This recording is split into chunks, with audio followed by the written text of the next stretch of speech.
Good. You guys hear me okay? Good. Okay. Check and see if the TV. Yes, this is one. Hey, I'm gonna look for your signal. Are you getting sound?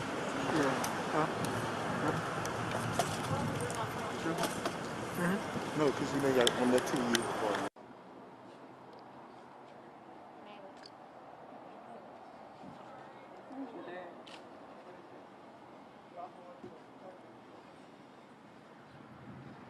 You got it, Jay? Don't look that far off.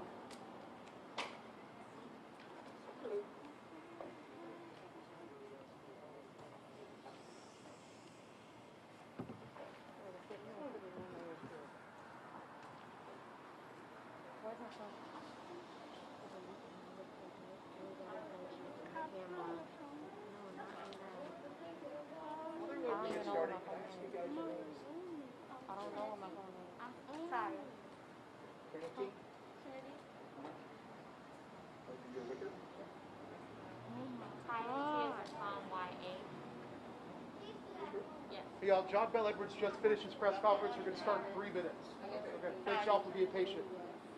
And mainly. Wait. Wait. Okay. That's mainly.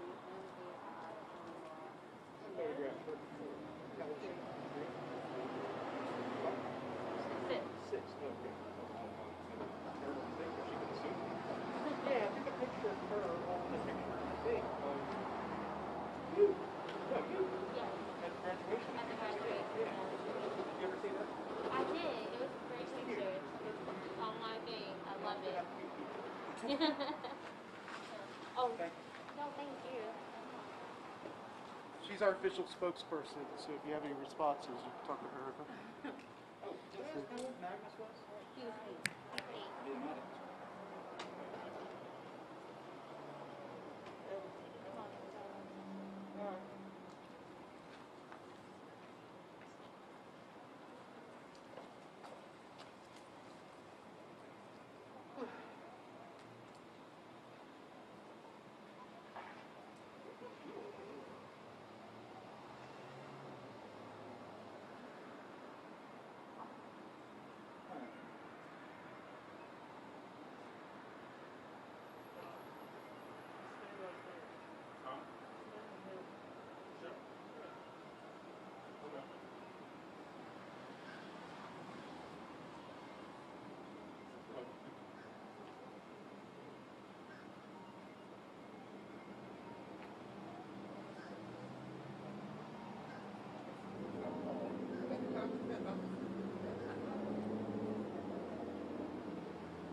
Up here, chocolate.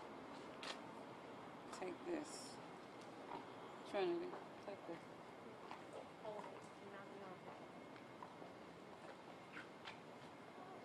Mainly. Nice.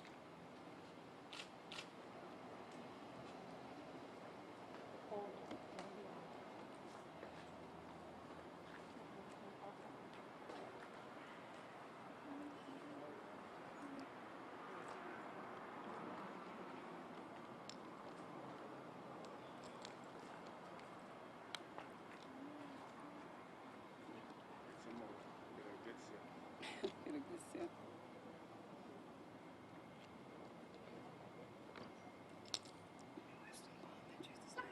Good afternoon, everyone. Wow, that mic's loud. Thank you guys so much for coming out. I know that it's hot out here, and so we I will tell you this, I'm going to be very brief. I'll be very factual and to the point. And so, look out, I see you guys, y'all, many of you are friends of mine. Y'all know me well enough to know that what I say is what I'm going to do. So I'm not going to talk a lot about the details of the case and what have you, but I am going to be very factual. Honey, hold this for me. I have this prepared statement that has been prepared for me to say, and I've decided I'm just not going to do that.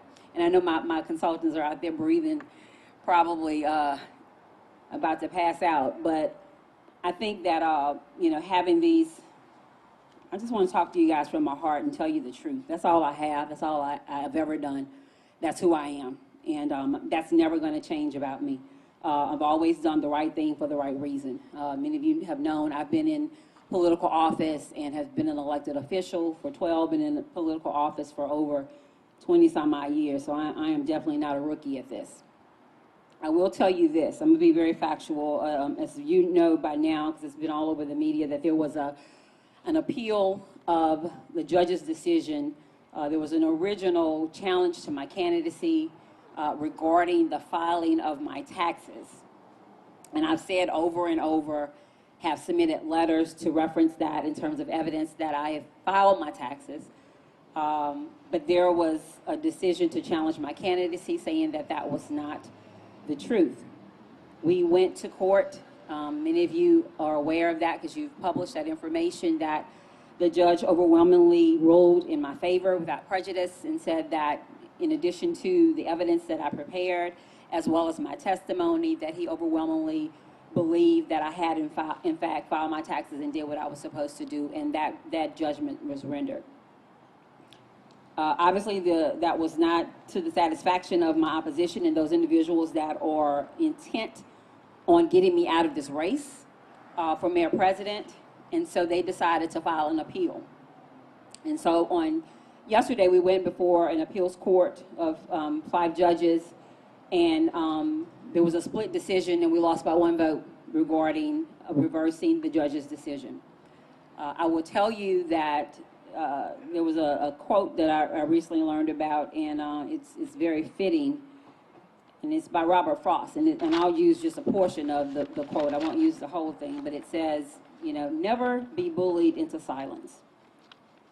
Never allow yourself to be made a victim. Accept no one's definition of your life, and I'll say only the definition that God has. So we are right now, our campaign and our lawyers are currently planning to appeal the decision to the Louisiana Supreme Court. We will be doing that very quickly. Obviously, we have to work in a very fast time frame. I just want to talk for a moment to the citizens of East Baton Rouge Parish, to my family, to my supporters, and all the individuals that are out there that we've gone back and forth, back and forth.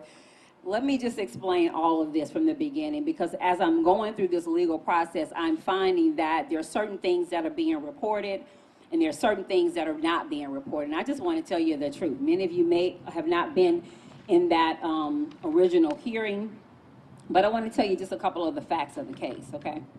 So I was served the papers at my home on that Monday saying that I had not, that there was a challenge to my candidacy. That was, what day was that, baby? August the 3rd. So that was when I was actually given the papers at my home saying that there was a challenge to my candidacy.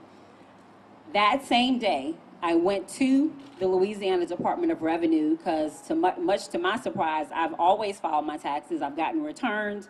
I've never gotten any letters, any penalties, any fees. And so I'm sitting here like, why would someone say that I didn't file my taxes when, in fact, I knew that I did?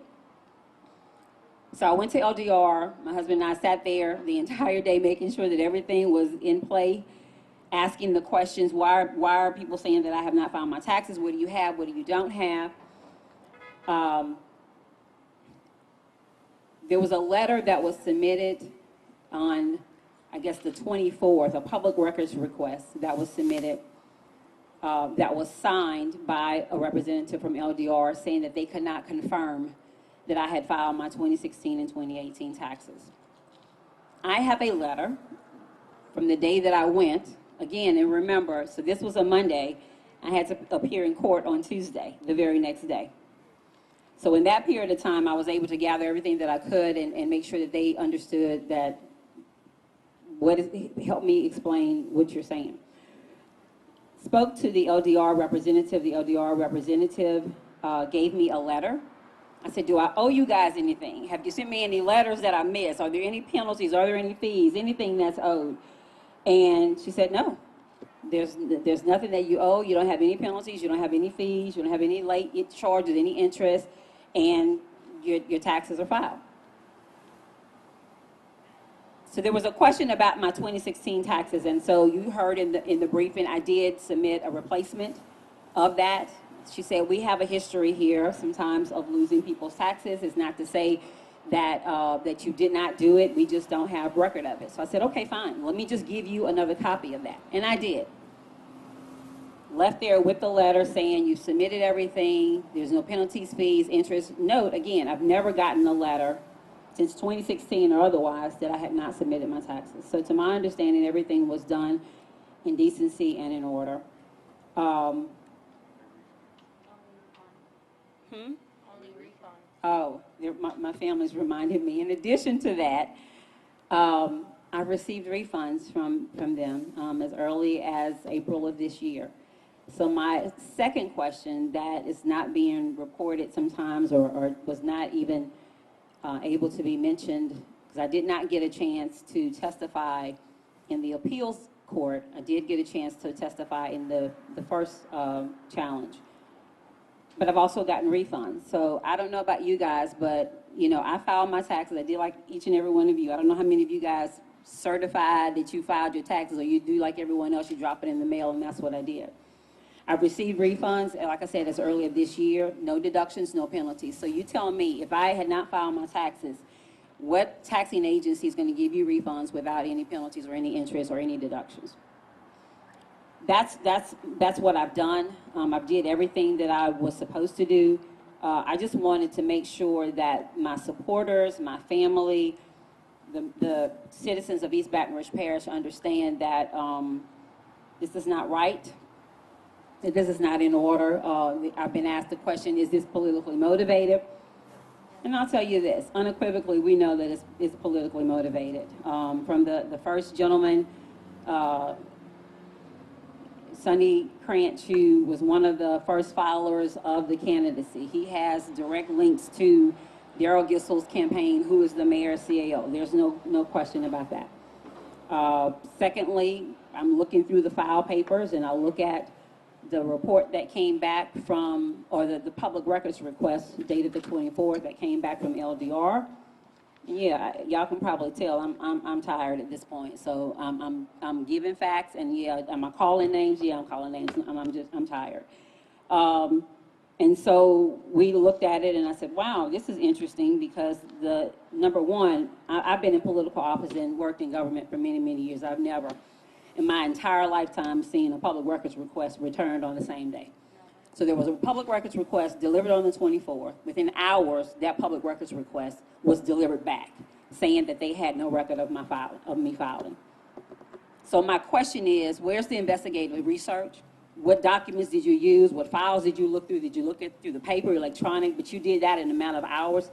To me, that's unprecedented in any government. I know many of you from the media have put in public records requests. You ever got one back in a day? That's my point.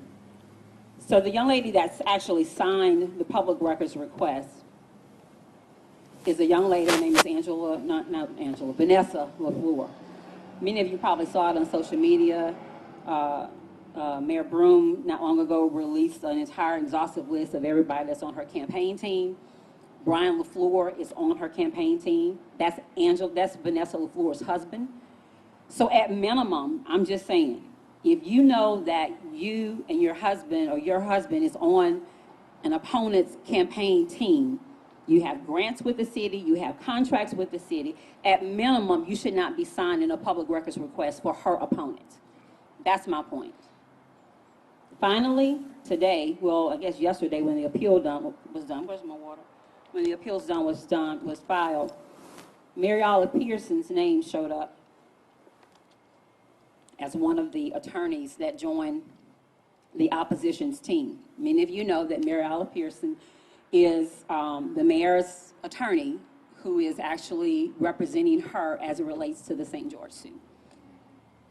So I'm just giving you facts. You can determine your own decisions as to whether or not you think this is politically motivated or connected, but I will tell you this. We are going to file an appeal. I know that there are individuals that are afraid of us being in this race because they recognize that we, I guess, are a potential threat and have the ability to really win and put this city and this parish into another direction that it needs to go into. I'm not afraid, I'm not scared, I'm not moved, and I'm not going anywhere.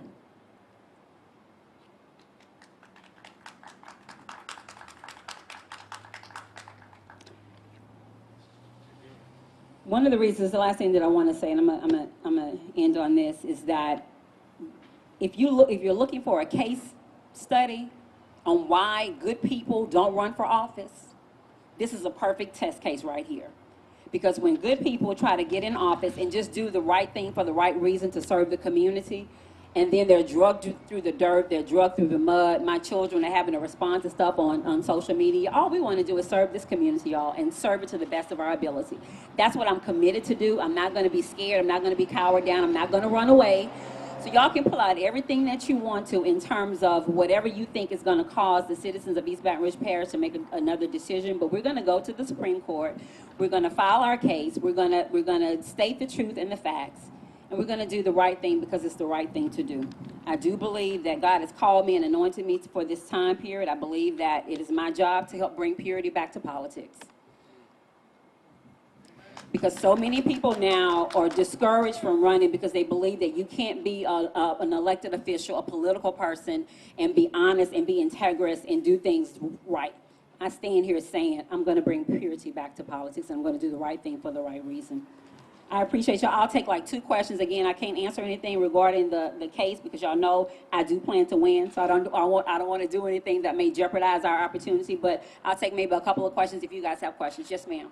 Obviously, you know, you're kind of calling out the mayor's office with this. You've known the mayor for a long time, so how does this make you feel, that you've had relationships? I mean, it makes me feel horrible, and I get that politics brings out sometimes the worst in people, but at the end of the day, the only thing that I've ever wanted to do, I've done it for the last 12 years that I've ever run. If you looked at any of my campaigns, I've never run a dirty campaign. I've never tried to pull out people's dirt on them, even though I had plenty of dirt on people and an opportunity to do that. That's just not who I am. And so that was a little surprising to me because I had hoped that we would have been able to walk through this and just allow people to run a decent, honest, open, and integrous campaign. And so when they started pulling the gloves out, that was a little bit beyond anything that I could have thought or imagined. Have you talked to her? Nope, I haven't talked to her. Yes, sir. In the hearing yesterday, one of the judges questioned why the August 3rd letter didn't state that you had been in good standing prior to. Well, talk to us about the language of that letter. Why didn't you ask for a letter prior? Well, I'll tell you exactly what I asked her. I asked her, do I owe you anything? Is there anything missing? Because that was the accusation that came against me that I had, and I knew that had I not filed, then I should have at least had letter, penalty, interest, any of that. Again, I got served on that Monday. That Monday I was in her office, so that's why the letter was dated that day, because that was the day I got served, and I went into LDR's office to get a response. Why not get a response that said I was in good standing prior to qualifying, not I was in good standing on August 3rd? That was the date of the letter. She dated that letter for that. I asked her, and again, I've received refunds with no penalties, no interest, no letters. So to my understanding, had I not had anything filed with them, that in itself to me was the evidence that, yeah, of course you filed, because if not, we would have been sending you a letter, you would have had penalties and interest. We definitely wouldn't have been giving you a refund without any deduction. So I thought that was going to be sufficient to answer the question. Any more questions? Thank y'all. I appreciate you guys so much for being here. I look forward to being the next East Baton Rouge Parish Mayor President. We're going to take this to the Supreme Court and let them decide. And at the end of the day, on November 3rd, we plan to be elected as mayor president, and I would appreciate your support. Any of you guys, and let me say this too, I really appreciate all of you for contacting me, the overwhelming support, text messages, words of encouragement. Thank y'all so much for just understanding and believing and standing by us. Any of you that are at this point don't know how to get in touch with our campaign, please feel free to contact us. You can just go to towerformayor.com and you can contact our campaign directly and get involved and help us join the race and win this race. God bless y'all and thank you.